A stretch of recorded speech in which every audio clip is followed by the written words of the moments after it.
Incubator নিয়ে আসলাম। এটা হলো 176 সেটার 100 মোট 276 ডিমের অটোমেটিক একটা ইনকিউবেটর। এটা এসি ডিসি সিস্টেম, কারেন্ট গেলে ভেটাইতে পারবেন চালাইতে। মেশিনটা দেখেন, আমাদের ভিতরে লুকটা দেখেন। মেশিনটা আপনার অটোমেটিক টার্নিং হইতেছে। এটা খুব আস্তে স্লোভাবে টার্নিং হবে।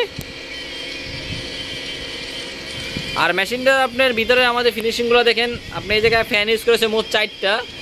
আপনার 2টা ফ্যান ইউজ করেছে আপনার ওই এসি ফ্যান, আর একটাই ফ্যান ইউজ করেছে এটা আপনার ডিসি ফ্যান।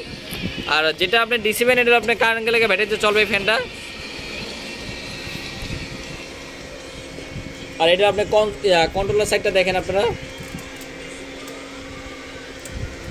এটা দেখুন, আপনি হাত দেওয়া ডিম কোনো সময় নাড়াচাড়া করা লাগবে না, অটোমেটিক ডিম করবে। শুধু ডিম দিবেন আর বাচ্চা ফুটবে, আর কিছু আপনার করা লাগবে না। দেখেন আমাদের এই দিকে আরও মেশিন আপনার কাজ চলতেছে। এগুলো আপনার ম্যানুয়াল মেশিন।